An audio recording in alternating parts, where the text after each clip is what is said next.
Welcome to another episode of Culinary School Stories, the weekly podcast that is dedicated to sharing the stories of people around the globe whose lives have been influenced, impacted, touched, and or enriched, for good or for bad, from their culinary school experience. Hi, my name is Colin Roach, and I'm your host. Thanks for joining us today. You are an important part of this show, where we ask the question, what's your culinary school story? So now, without any further delay, let's meet today's guest. Welcome to all you listeners out there tuning in today to another episode of the Culinary School Stories podcast, a proud member of the Food Media Network. If you're a first-time listener, we would love to have you subscribe to the show using your favorite podcast app, such as Apple Podcasts, Spotify, Google Podcasts, so you'll be alerted when new episodes come out, which is pretty much every Monday. We'd also love it if you would subscribe to our YouTube channel, where you can see video highlights of many of our past episodes. So now let's meet today's guest. She was born and raised in Mexico City. However, she chose to go to culinary school in the United States. And with that unique perspective, she can provide advice to other international students who wish to apply to a culinary school in the United States. She also pursued a career outside of the typical norm of working in a restaurant after graduation, which she will share with all of us today. So without further delay, I would now like to introduce to you Chef Rebeca Stevenson. Rebecca, welcome to Culinary School Stories. So glad you are here. Thank you. It's definitely a pleasure and exciting to be here. Great. So why don't we just start right out, where was your love of food? Where did that come from? What drove you to culinary school? Tell us a little bit about that. For sure. So like you mentioned, I was born and raised in Mexico. I really got to experience visiting a family and they cook something special, and then going to another town and visiting someone else and they had that same dish, but it tasted completely different. So I think my experience through food and travel while being young and in Mexico really, spiked my interest in what are all these flavors and how does that make sense, for a career in the future? So, yes. Yeah. So then you started, researching culinary schools. Did you think about going in Mexico or other places? And how did it bring you to where you ended up? For sure.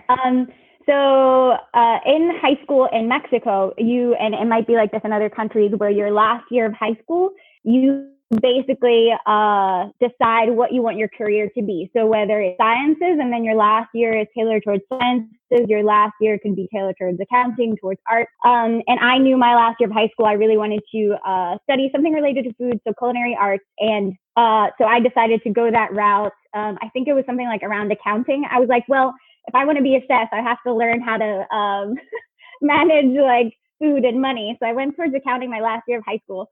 And when you graduate off, you're given options of culinary school. So I originally was going to go to a school in Mexico, very good school. And then I applied, I got accepted, I got a scholarship, I was ready to start. And then I was looking through the admission paperwork and I saw that, the school in Mexico has a partnership with Johnson & Wales. And I was like, well, I'm American. Why don't I just look up Johnson & Wales? I can, that's an option. So, and the funny thing is that I went through all this admission process, let's say the end of the spring, to start college in August, September. So it was a very quick process of okay, well, I have to go see the school and I have to apply. So next thing you know, come August, September, I was admitted into Johnson & Wales relatively quickly to start, that September or whenever the semester started. So it ended up working out, and it was great to see that, Johnson & Wales had a partnership with an international school, and it made the admission process relatively easy. Obviously, I had to get everything translated to the Johnson & Wales system. And obviously, a lot of people that are applying to culinary school as an international student might need to, go through that process of translating. And then you also have to take an English aptitude test to apply to a college, an SAT sort of, to apply to a university in the U.S. But I am thankful that it was a relatively quick process where I could start that coming semester. Great. Yeah. So you applied to Johnson & Wales because of that relationship, but also because you were an American. How did you end up being born and raised in Mexico, but as an American? Maybe you could tell us a little bit about that and how that worked. For sure.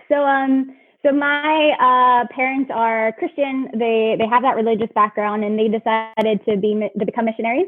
So they moved to Mexico when they were younger, and they had my brother and I. So I have dual citizenship. I am Mexican because I was born and raised there, but I'm American because of my parents. And that ended up being useful, wanting to study here in the U.S., having that possibility. Just to have that option to study in the U.S. Yeah. Great. And when you came to school here at Johnson & Wales in Miami, had you been to the United States already since then? Had you traveled back and forth quite a bit, or was that like your first journey? Yes. No. So that's a good question. So I originally knew I wanted to study culinary arts. Previous to that, in the summers, I would come to the U.S. and work like at a restaurant and work, from like the beginning of June to like at a bakery or at a restaurant or at a golf course. I would try to work in restaurants when I would have either spring or summer break. So I would come to the U.S. Quite a bit just to try to get some experience in the culinary industry. So yeah. Well, that's great. Yeah, so you can come back and forth. Yeah. Yeah. So what was it like when you first got to campus? This is day one. You're moving in. I guess you stayed in the dorms, maybe not. Tell us about that, what you thought, what was going through your head. For sure. So Johnson & Wales actually has a international international student orientation, and they have a lot of tools for international students when they first get there. So they try to involve you in a club for international students.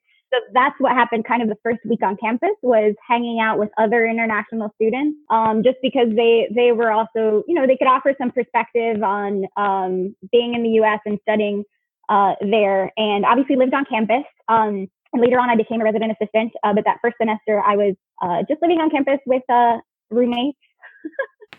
But it was definitely like a scary thought of, I came with like one suitcase, didn't really have anything. Like I had to buy like obviously bed sheets and like, yeah, it was a little scary, but I think there was an excitement of like the unknown, you know what I mean? Of starting college in a new country. It was fun. Yeah. Great. So is there anything, once you got there, you're like, oh, I should have known this? Is there any advice you could give to someone that's going to college, what they probably should know in advance before they get there and figure it out too late? Oh, that's a good question. Definitely doing research on where the school is located, really that looks like. So for me, being in Mexico, you walk around everywhere, but the area where this university is not the most walkable, I guess. So for me, it was just, I'm going to walk to the store, and that was the perception I had. So definitely do, make sure you do your research of where the university is located and what resources are available around the university, especially if you're living on campus. As a student, if you're living in the dorms, you're dependent on the cafeteria, or you're dependent on maybe getting your groceries at a grocery store. So definitely it's important to do your research of, what resources are available as a student on campus, if that's where someone's going to live, or even like public transportation. Yeah. Yeah, you want to know if it's rural or suburban, or if it's in the city. And again, you mentioned transportation. What's around there? So do some of that before you get there and have to go miles to get your bed sheets. Yes, definitely. I think it was helpful to be involved with the other international students, or to right away find a club that I could, be involved with. And that way I felt a connection with students right away, where they would tell me, oh, you could go here, or I'll take you there. So definitely find connections and groups of people that you feel comfortable with. And that way you have a support system. Good advice. Good advice. Yeah.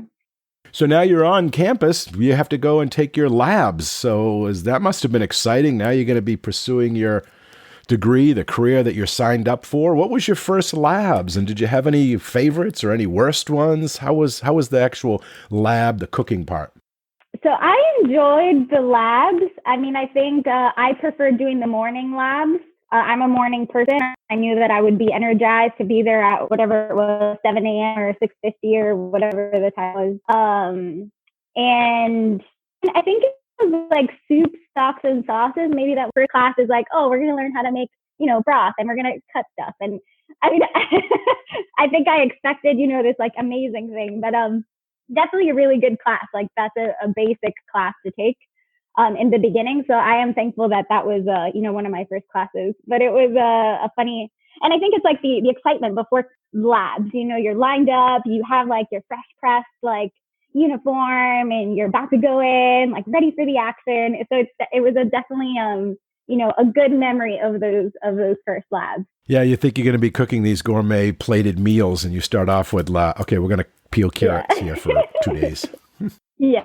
Well, that is the foundation, and I know now it probably comes in handy with what you're doing because you teach some of this now. So why don't you tell the listeners what you're doing and how you teach that to your customers, clients? Right, for sure. So I am a registered dietitian in the virtual setting and one-on-one counseling, but I also teach culinary nutrition classes. So there's definitely a big component of how to add flavor to things that are healthy. And typically we think of healthy food to be boring or tasteless. So I do think like those basics definitely influence my job now, where I teach, my clients how to add flavor to foods that would typically be considered boring or not tasty. Great. So you probably have to teach them how to do some of those cuts, right? Some of those things that maybe you learned in that first class. Yeah, for sure. So going back to culinary school, now that you've gone through it and you've had some time to think back, reflect, what advice would you give someone that wanted to pursue a career, go to culinary school, they're contemplating it, and they came to you and they asked, is it a good idea? Is it bad? What would you recommend? Tell us how you may answer them. I would definitely encourage them, but I would definitely ask them if they've worked in a kitchen or in any kind of setting that they know they want to be in. I do think a lot of, I used to teach, middle and high school culinary classes as well. A lot of kids have a perception of what the industry looks like, and it's not really like that. So I would first ask them, have you tried to work in the industry? Have you been insert yourself some way into the food service industry? And if they enjoyed that and if they're okay with that experience, then I would say go ahead and go to culinary school. Good. But I do think that there has to be a realistic mindset going into culinary school and what that looks like for their future if they really want that future career. So when you first went to culinary school, did you think you were going to go into the track that you've gone into now, which is registered dietitian, pursuing that nutritional pursuit? Or did you think you were going to be a restaurateur, open your own restaurant, food truck, something along those lines? Right. So I think when I first went into culinary school, I obviously considered my Mexican background, and I thought, I'm going to finish culinary school and then I'm going to open up a Mexican restaurant in the U.S. and bring traditional Mexican food. And then I also thought, I could always go back to Mexico and open up my own restaurant. So I always had some kind of desire to open up my own thing with Mexican food. And then I took Professor Brian's class, which was a nutrition course at the North Miami campus. And that kind of planted a seed where I was very interested in whether that was food science or the nutrients that were in foods and how that affected our body. So that planted a little seed of, what is nutrition and what does that look like for a career, and what avenues could I pursue after graduation? So this was probably like after my freshman year, where I really started digging into, what would culinary nutrition look like as a career. Great. So it ended up changing your trajectory, let's say. So you didn't go right into restaurants and you went and pursued more education, right? You got a second degree? Yes. So after graduating from Johnson & Wales, I did my culinary internship, worked in a restaurant, and decided, yes, definitely this is not what I want. And that seed of nutrition was there. So I was looking at schools, and I wanted to stay in Florida. So I went to another university to finish a nutrition degree. And then the funny thing is while I was finishing my nutrition bachelor's, I was teaching culinary nutrition classes to kids while I was going to school. So it ended up all tying together some way or another, bringing in that culinary aspect to nutrition while I was going to school. So yes, that was my path right after graduating from Johnson & Wales. So you went on to, I believe it was Florida International University for your bachelor's degree in nutrition, and then went on and got your master's as well? Yes. So bachelor's degree at FIU, and then to become a registered dietitian, just to tell the listeners a little bit if this is something that they're interested in. Okay. You need to now complete a master's degree. You have to do a medical residency internship, which lasts around 10 to 11 months. And you also have to sit down for a board exam. So that's kind of the pathway for a registered dietitian. So if that's something, if someone's interested in after culinary school, it's definitely another 3 or 4 years. So based on your current career, do you think culinary school was worth it based on this nutrition path that you went on? Oh my gosh, yes. I do not regret starting with culinary arts degree. I see so many of my dietitian friends or peers that don't feel comfortable in the kitchen or don't necessarily know how to give their clients advice on cooking.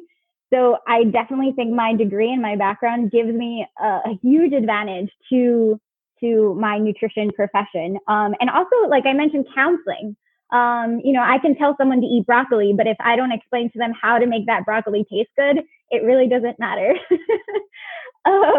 So it's a component to my profession, increasing my knowledge on that, my individual counseling, and also, teaching the nutrition classes. Having that culinary component definitely, gives an advantage to not only myself, but also the people taking the class. They want to know that information. So definitely worth it.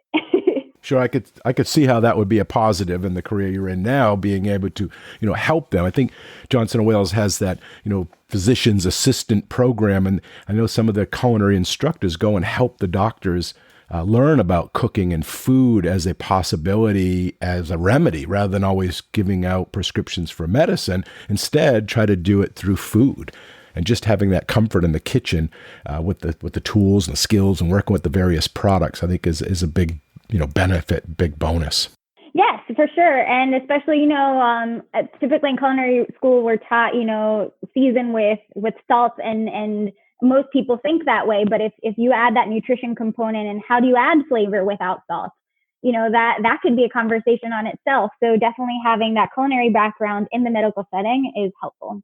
So is there specific culinary schools, do you think, now knowing as a registered dietitian, that are better than others for the route that you're on? So if I wanted to be a registered dietitian and I'm in high school right now and I want to go to a culinary school, is there certain ones, or would any of them suffice? Right. So Johnson & Wales, I know, has a program. If you did want to become a registered dietitian, there is a culinary arts degree, culinary arts based on nutrition degree that is certified by the Academy of Nutrition. So to become a dietitian, the school needs to be registered under the Academy of Nutrition. And Johnson & Wales does have that program. I think it's in Denver and Rhode Island, but don't quote me here. So you do need to find, yes, you could get a culinary nutrition certificate, but if it's not registered under the Academy of Nutrition, it won't lead to a registered dietitian pathway. So if this is something that someone's interested in, you could get a culinary nutrition degree. Johnson & Wales offers it. I'm not sure what other university does, but it has to be registered under the Academy of Nutrition to be valid towards that registered dietitian pathway. Great. And you said you had to do an internship or externship. It takes 10 months. Where do you typically do that, and how do you find those properties? Oh my gosh, this is a whole other crazy process. So it's a matching system. So you apply through a program, and it matches you with a program that you pick. So it's there's only, I think, like a 50% match rate. So you could apply, go through the whole process, but you won't match with an internship site. So it's a very competitive program. And there are different concentrations. So if you wanted to focus on community, you wanted to focus on food service, because there are a lot of dietitians working in the food service industry. Just figured I'd throw that in there.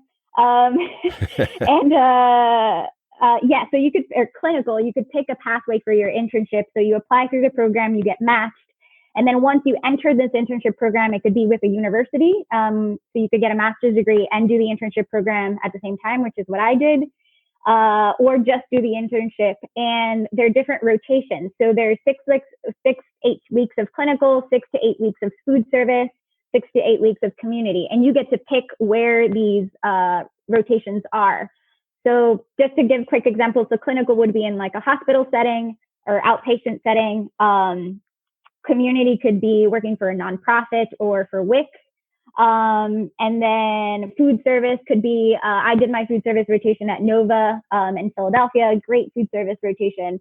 It could also be either like a cafeteria setting somewhere, or at a restaurant. So the idea is that as a registered dietitian, you get experience in all these areas after you're finished with your degree and before you end up with the registered dietitian title. Awesome. Yeah, that's great advice. Yeah. Now, I'm sure there's young females out there listening now that planning on going into this industry or this career, or maybe wanting to become dietitians.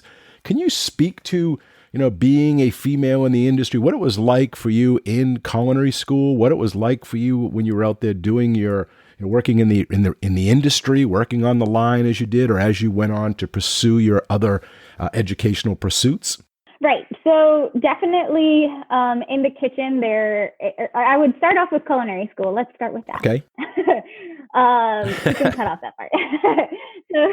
So starting with culinary school, you could definitely see that the ratio of male to female is higher. There's more males, obviously, in your classes than females. And there's more male professors, at least at the campus that I went to. So right off the start, you can see the ratio is a bit different. And then also through culinary school, when I would volunteer for events, most of the I would say the head chefs or the people that I was volunteering under were male. So from the beginning, going in as a female, you have this perception of like, okay, there's only a few of us. And then also finding, someone that you could relate to. So I tried to look for Hispanic female chefs, and I would look them up.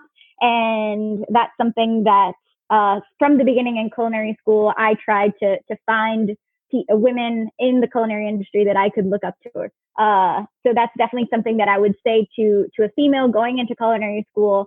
Don't feel intimidated if you feel that there's more men than women, but definitely find someone that you could look up to and that you could ask questions to. So if there's a female professor, I had Professor Machado at the North Miami campus, where she was very open to answering questions and she would tell you about her experiences.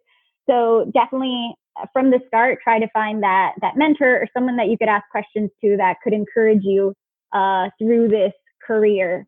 And then also after culinary school, going into the restaurant industry, you still see that ratio of there's obviously less women than men.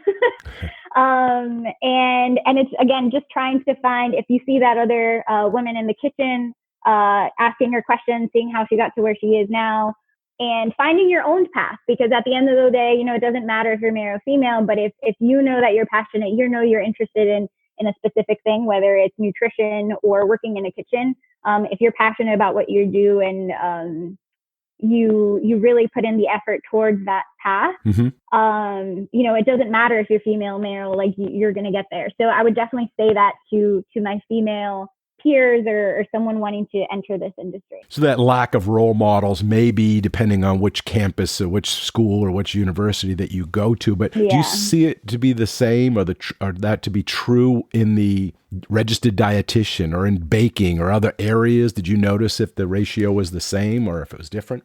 Well, I honestly find then that it's a reverse kind of situation as a registered dietitian going into the nutrition field. There's a lot more female registered dietitians and not that very many male registered dietitians. So, why do you think that is? I think the only male dietitians that I've seen, at least in school, they were the ones that wanted to pursue, let's say, sports nutrition, okay, or even food service. So in the clinical setting, even in the food service industry, most of the managers or coordinators are male, but then all the registered dietitians under them are female. So it's an interesting setup of how in positions of authority or management, you typically see men in the food service industry as dietitians, or in sports nutrition, you see men. So I think maybe there's this perception of, men only fit into these roles and women fit into these roles. But I think, now compared to maybe when I went to culinary school, there's a lot more variety and like, what's the word? Maybe diversity of different. Yeah, there's more diversity in the field, so you see more of an even playing field in the nutrition and culinary industries. And maybe that's true. It kind of mirrors the medical field. 100 years ago, doctors were male and nurses were female, but now it's, you have female doctors, you have male nurses, so it's getting kind of more mixed. And that's probably true with culinary school now as it goes. It's, it's balancing out a little bit more. Yeah, for sure. Now, you talked about events that you did at school. You just mentioned that. Mm-hmm. Could you talk about extracurricular activities when you're in school and how important or valuable they were to you? Yes, for sure. So if you're someone, in culinary school or you're thinking of going, I would encourage anyone to search for either its volunteer opportunities through an organization. So I was part of I think what was called like the special functions team, where they would open up volunteer opportunities through the university for events. And then I was part of the ACF student chapter. So through these two organizations, I was able to volunteer and meet other people in the industry. And I think that was valuable for my learning experience, but also for my networking. So now, that I graduated and I kind of have my own business, like definitely going back to those resources, or you see these people again in your career where you're just like, oh, I met you 5 years ago and we did this event together. So definitely putting yourself out there as a volunteer and through the community, through an organization, will definitely open the doors to new experiences, meeting people, and networking for your future career. So I definitely encourage that to anyone because it was a valuable experience for me during my culinary arts degree. And you mentioned ACF, which is, of course, stands for the American Culinary Federation. Yes. You were a student member of that. Did you end up doing any events with them or getting certified through them? Yes. So they would have events. As a student, I participated in events, whether that they would organize, a monthly competition, and then other students would join. So those kind of small in-house competitions. But I also attended the Knowledge Bowl, which is a student-based competition, and they hold it in different parts of the country. I'm not sure with COVID if they're going to be doing that, but it's basically almost like a Jeopardy, but culinary questions, basically. Uh-huh. And it was very fun. So that was a big event that I was able to participate in through the ACF. And a great thing about this event is that you're basically flying. We flew to like North Carolina or South Carolina. I don't remember, one of the Carolinas. And all of this is through the university. So you go out there and you get to meet all these different chefs from ACF, that organization, and seeing what they're doing. So there's like a meat cutting workshop, and then next thing you know, there's like a wine tasting, and that was just an amazing event to be part of. And you as a student, you get to be exposed to all these different careers and pathways and what people are doing and trends in the industry.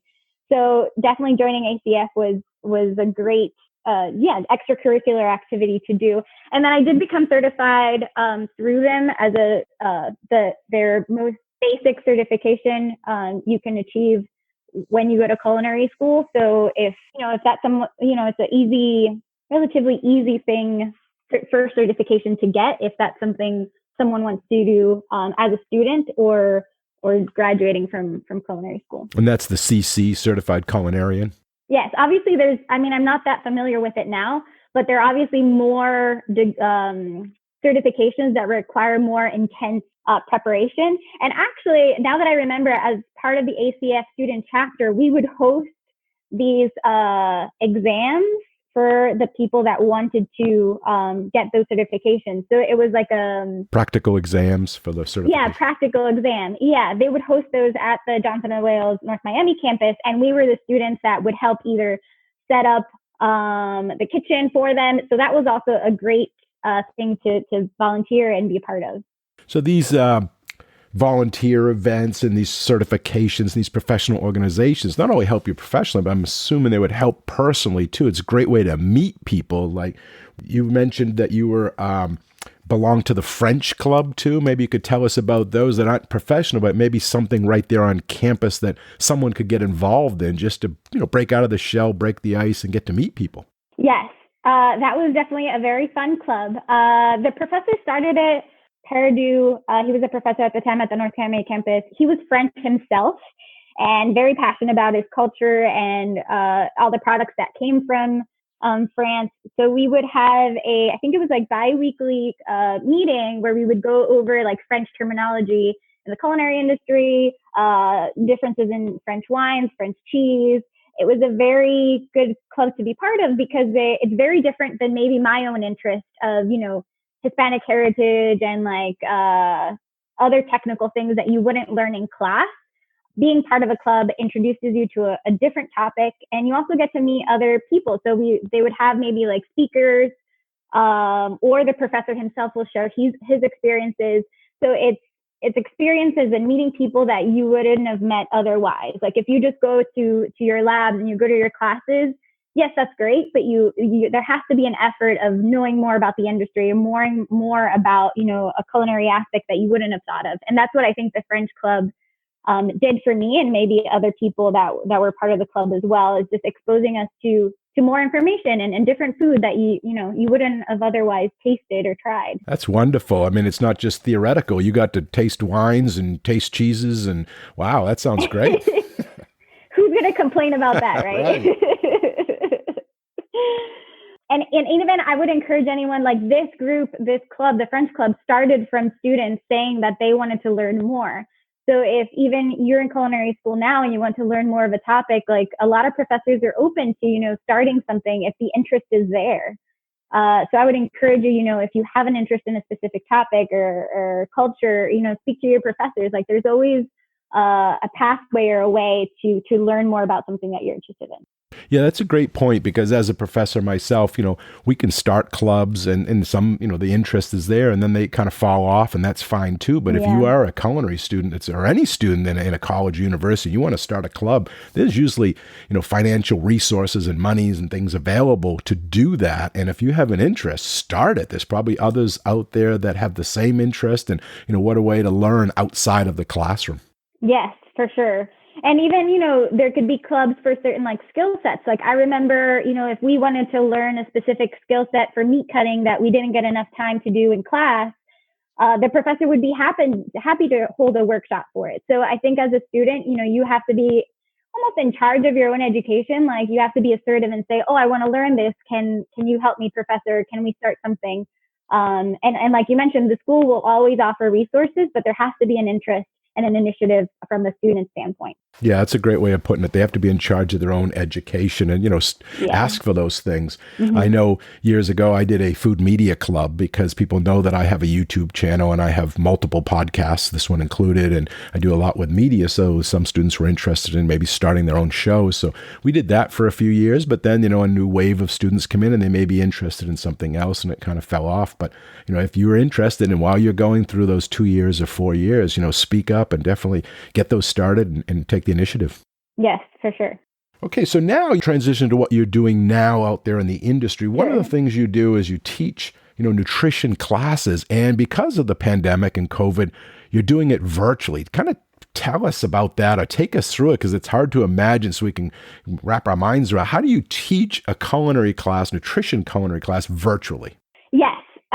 So I'll start off, in definitely in person. There's a lot more that goes into the class, right? So you have an audience; they're actually looking at you. You can interact. You can answer questions a lot easier, or in a more effective way, and you can provide feedback in a more effective way in the class. But when you transition to a virtual setting, it's only what you see in that little camera. So that's the tricky part.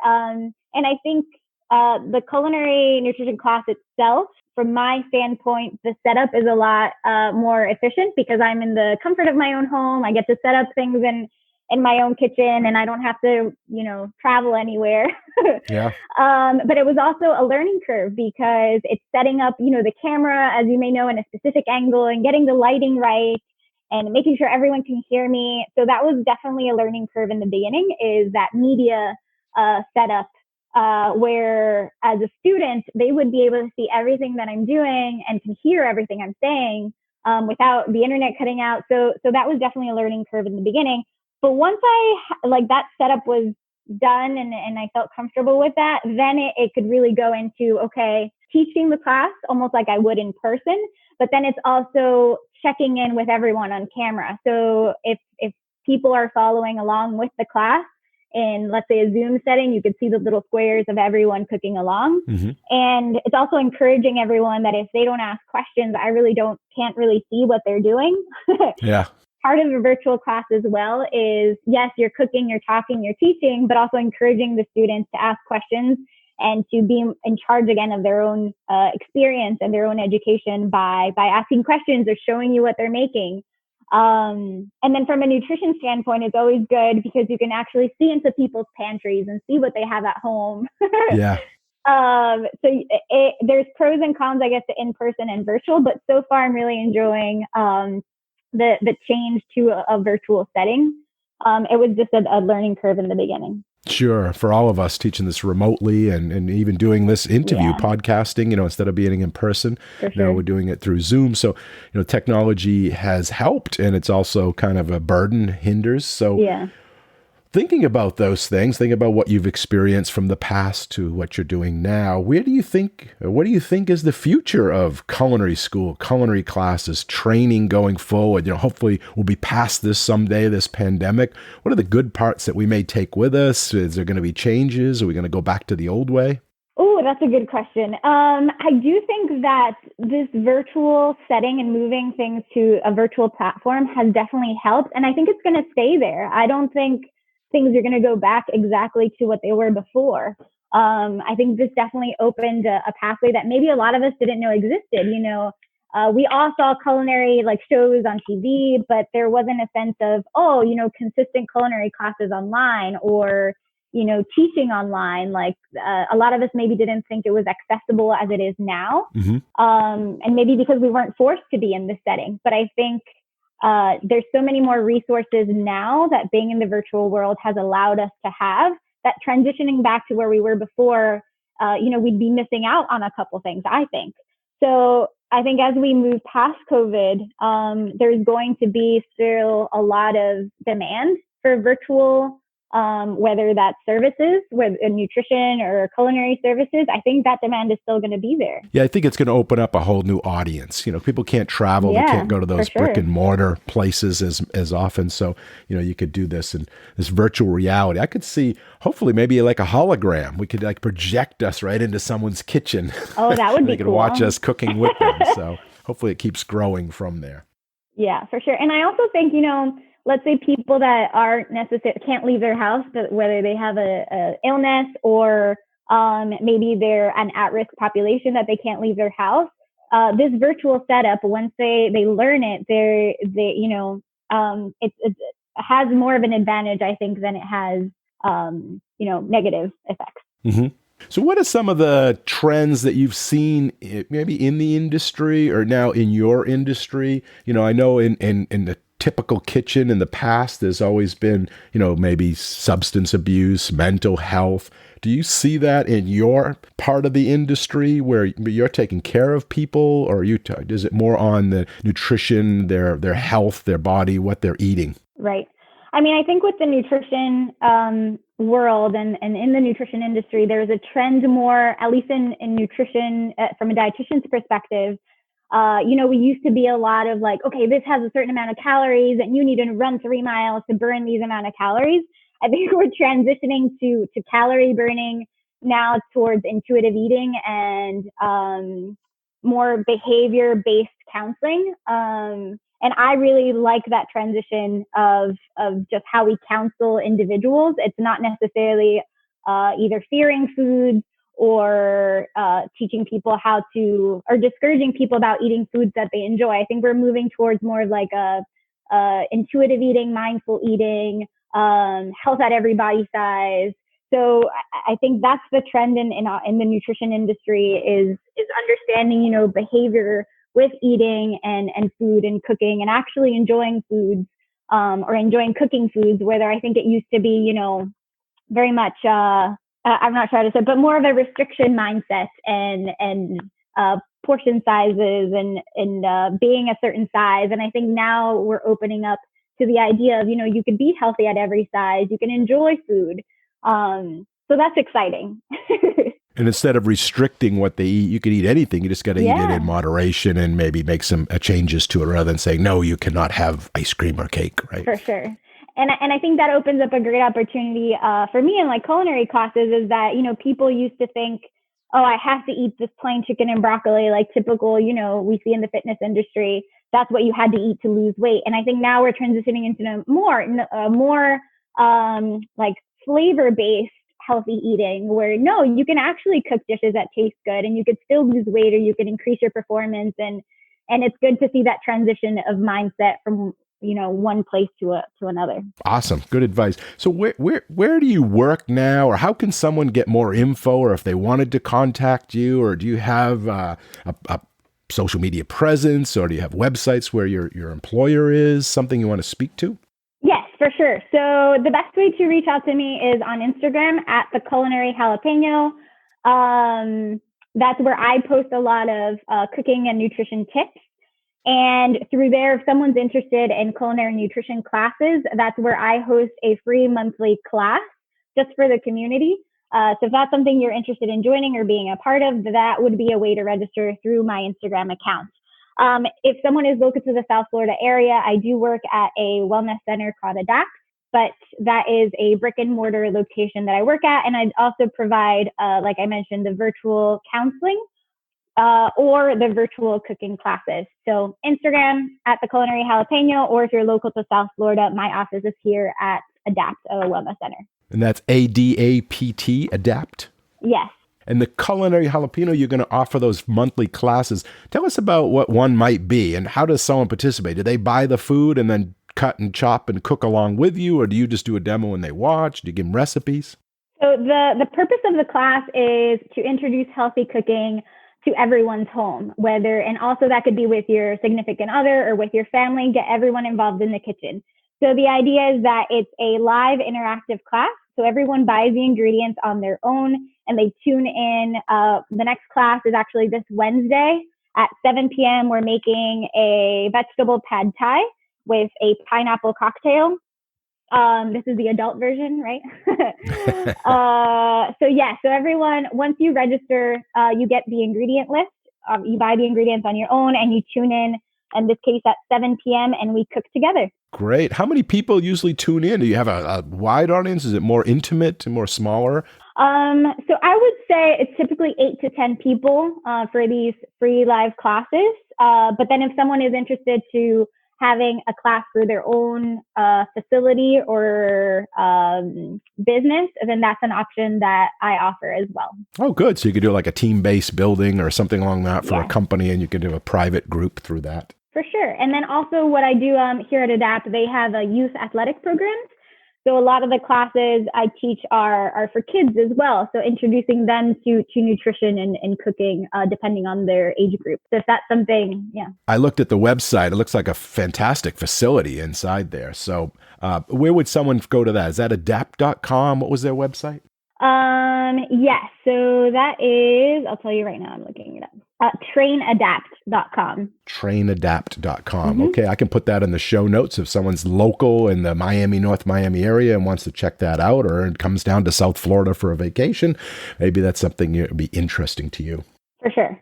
So you're obviously an influence to your clients and to your students and to your audience. I mean, in a positive way, trying to help them and be better in their life and in their nutrition and their eating. So let's look at you specifically. Who are 3 people who have been the most influential to you? You know, it could be for you personal, could be professional, could be, someone that was one of your instructors, teachers, maybe 3 people that were most influential to you. Oh, this is a good question. I might need a minute. Sure. I will say definitely my parents have been instrumental to me pursuing the career that I have. They've been very supportive. I feel if I were to tell them, I want to open up a business somewhere or move to, Singapore and start cooking there, they'd be supportive of anything I do. As crazy as the idea might be, they would be supportive. So I think, they've been a big influence because they chose an unconventional career as being missionaries and traveling. That kind of encouraged me to look outside the box and try to find an unconventional career pathway. I think they're definitely someone, just their ideals and how they live their life is something that I look up to. I think the second person, I will say, Chef Brian, again, he's a person that planted the seed for me for nutrition.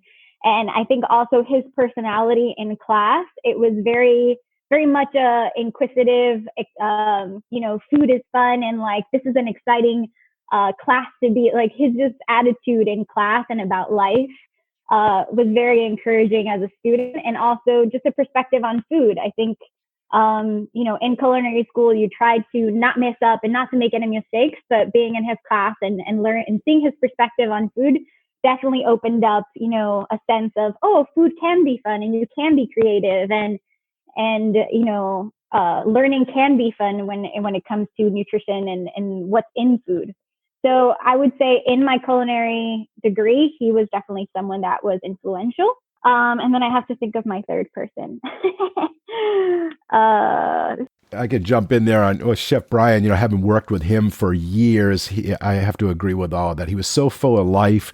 Yeah. He always had that smile and the humor in the classroom. Didn't take it too serious, but was so knowledgeable. And it was a big loss when he recently passed away, and it was a loss to the community and to the school and to academics and his past students. Yes, definitely. It was a great loss, and I think even more, it cherished the memories even more, if that makes sense. Yeah. And your third one? Oh gosh, this third one is hard. I don't want to say one chef, but like I mentioned, like in culinary school and even in nutrition and FIU, I was always would look up, female chefs that are registered dietitians doing things out there, and I think. Not one in particular, but I think just knowing that there's women out there doing what I want to do was definitely encouraging. It was almost like, well, they can do it. I could do it too. They have an unconventional pathway doing this. I can do it as well. So I think it was just, I can't pinpoint one, but I want to say. It doesn't have to be a specific individual. It could be a collaborative, a group of people that, the female registered dietitians that came through the chef ranks. Definitely. I can't pinpoint one, but I think it was just seeing another group of women out there doing what I wanted to do was definitely. Oh, well, I do have one person that I can think of that was, I want to say instrumental, but I did, and you can cut out whatever you want for my food. Okay. But so I did my internship at a resort in Germany, and they had a Michelin-starred restaurant in this resort, and there was one woman in that whole kitchen, and she was like the most like badass, like, sorry if I can't say that word here, but like right. the most amazing woman I've ever seen. And just talking to her, it was almost just like, well, this is what I love to do, and I know I'm good at it, and I'm going to do it regardless of what anyone in this kitchen says. So I think like that attitude and leaving there with kind of how she thought about things and her like meticulous like process about food or thinking about flavors, just was very inspiring to me. And there was a huge language barrier. She barely spoke English. I didn't speak German, but just seeing how efficiently she worked, regardless of what other people in the kitchen said to her, or if she messed up, like it was just a sense of like, I know what I'm doing, and I know it's good, and I know what my thought process is going to work. And that's almost what I've thought of, like, going to nutrition school. Like, okay, I know that I love this and I'm going to be good at it. I just need to finish. I know that I want to teach cooking classes. I just need to start, and people will come. So I think her kind of mentality on being passionate about what you do has transcended into, okay, my career and being positive in the career choices that I've made. Great. Very good. Yeah. So culinary school is expensive, right? It's because it's, you have to deal with a lot of food products. You can't put, 100, 200 students in a lecture hall. It's, it's 15 in a class. It's really small. So, there's a lot of more expenses. So it is expensive tuition wise. It's also, it can be hard. It's challenging. It takes time like anything. So was it worth it for you, thinking back, all the things and the challenges and pros and cons? And when it comes down to it, was the return on investment there? Was it worth it? Was it something you would change? Would you not do it again? Yes, it was definitely worth it. I think I got the most out of that experience. Like I said, I was involved in so many things, met so many people, learned basic skills. It was definitely worth it. Good. And I also think, the financial burden, you brought it up, like there's ways around that. Like I got scholarships. I became a resident assistant, so I didn't have to pay to live in the dorms. Like that's part of the package of being a resident assistant. So if this is, as a prospective student, like if this is something you're really passionate about, there are scholarships. I looked up into any like scholarship that was out there. So if you really want this, you can make it happen. That's a good point. Helping way to cut that financial burden a little bit, take off some of that off the plate. Mm-hmm. Definitely. So what's next for you? What's next for Chef Rebeca Stevenson? What's the future look like? Yes. So I'll still keep teaching culinary nutrition classes in the virtual setting. I ideally want to create a culinary nutrition course virtually. So anyone that wants to learn how to cook in a healthy way at home, they can get access to this course. So that will be definitely something, if anyone out there is interested in this, to keep an eye out for that. Great. And what about long term? Oh, long term. Ooh, like 5-10 years? What are we looking at? Yeah, sure. You must have dreams. You must have goals. Oh, I played around with the idea of getting a doctorate in nutrition, but that's just, you can speak more to that. It's a long mountain to climb. But Dr. Stevenson sounds kind of cool. Another letter is to add to the name. So that would be a fun next challenge, because I do enjoy the education and academic side of the career. So I don't know, and then maybe teach at if Johnson Wales is hiring for a culinary nutrition professor. Sure. Why not? And yes, definitely growing my virtual coaching business. That's definitely something that's one of my goals for the future as well. Well, I'm a big proponent of lifelong learning. So and I always say, go on and get degrees and, go on and get schooling, go on and get training, take courses, take webinars, anything so you can keep growing as a human and getting a PhD or any of those, terminal degrees is, yes, it's challenging and it does take time, but you look at it in small chunks, and if it's something you're passionate about, you enjoy it. So it's like, it's fun, sure. Those 6 years to 10 years to get that and writing the dissertation. If it's a topic that you love, I would encourage anybody to go and pursue that. And even if you don't finish, those classes that you take, courses as part of that degree program, are still valuable on their own. So start somewhere, take a class, take 2 classes, and before you know it, you may be at the finish line and have that that degree. For sure. What was your PhD dissertation in? I'm just curious. You don't have to add this into the show. That's okay. My PhD was in higher education, administration, and methodology. So, and I did my dissertation on Canadian professional chefs' perception of culinary degrees. Oh, interesting. So I had to use Canadian because the American Culinary Federation, which I've been a member of for 20 years, would not give me access to the chefs to ask them to do my survey. So I went to Canada. That's a little sore spot. But they didn't see the value in it. But Canada was like, yeah, why are you coming to us as an American? I go, well, I can't get it from them. They gave me access to all of their chefs' emails, and I sent them the information, and it's published. It's out there if anyone wants to read, and I can give you the short version of it or the bottom line. Chefs out there in the industry do value culinary education degrees, and the research shows that they actually pay more. You earn more money with a culinary degree than you do if you didn't have that degree, at least in Canada. Interesting. Very interesting. So maybe someone would like to replicate that study here in this country or in Germany or Australia or another place and see if it's true in their areas. And even today, because it's, the data is old now. Mm-hmm. Well, it's still valid, definitely. That's very interesting. Thank you for sharing. Yeah. Is there anything that I didn't ask that you want to speak to that I may not have hit on here? I'm reading your questionnaire here, or maybe something that just came up in our conversations that you would like to share with the listeners? I will say, I just want to encourage anyone out there, not to let, if a culinary degree is something you really want to look for, or registered dietitian title, there's ways to get to that end goal. I think for me, that was a major thing of, okay, I need to go to the US to culinary school. What are the steps that I need to do to get there? I want to change my degree. Okay, what are the steps I need to do to get there? I don't think I ever had like doubts or a mentality of I can't do it. It was, I'm okay, well, one step at a time. What is the sequence of things that I need to do to get to this point where I want to be? So I just want to encourage anyone, don't be discouraged. Just think of the small steps that you need to take to get to wherever you want to be, whether that's, be a head chef somewhere, you want to teach virtual classes, just finish a degree.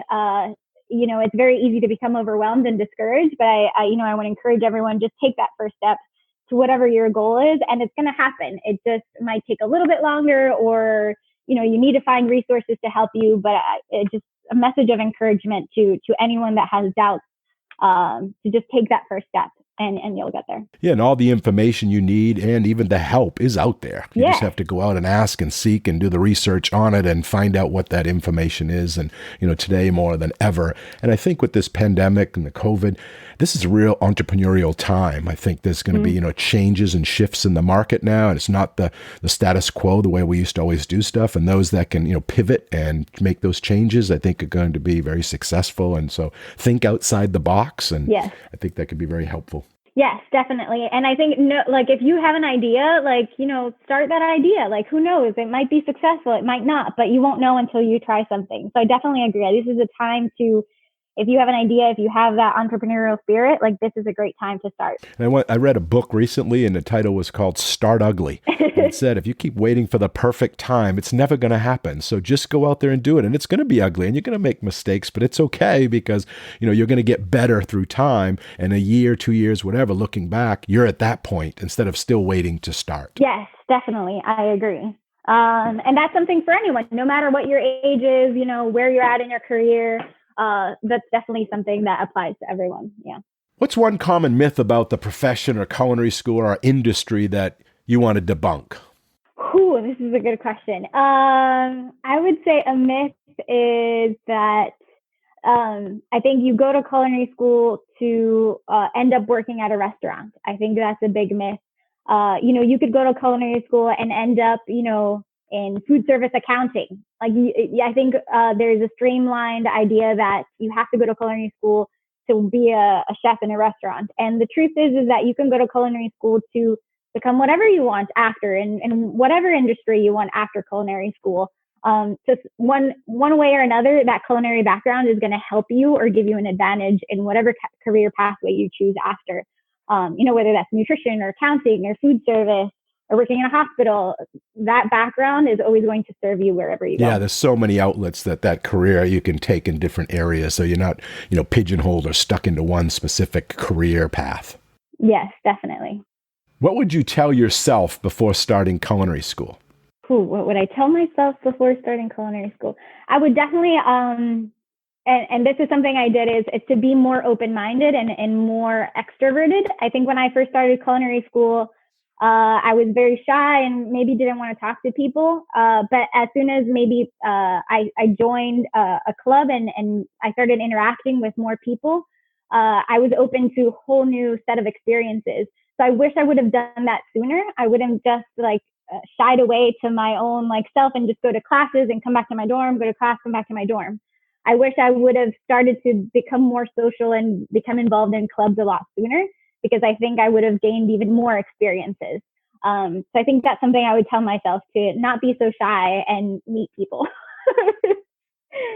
And that's so true. I hear that from a lot of students after, when they reflect, and it's probably true with myself when I was in culinary school. And it's really, if anyone is out there listening, get out of the box, get out of your comfort zone. Yes, it's going to be a little bit uncomfortable, but if you're comfortable, you're not learning. So it's good to be uncomfortable. Put yourself in those positions, and it's going to open up other doors for you. And later on, you'll look back and you'll be so glad that you did. Yes, definitely.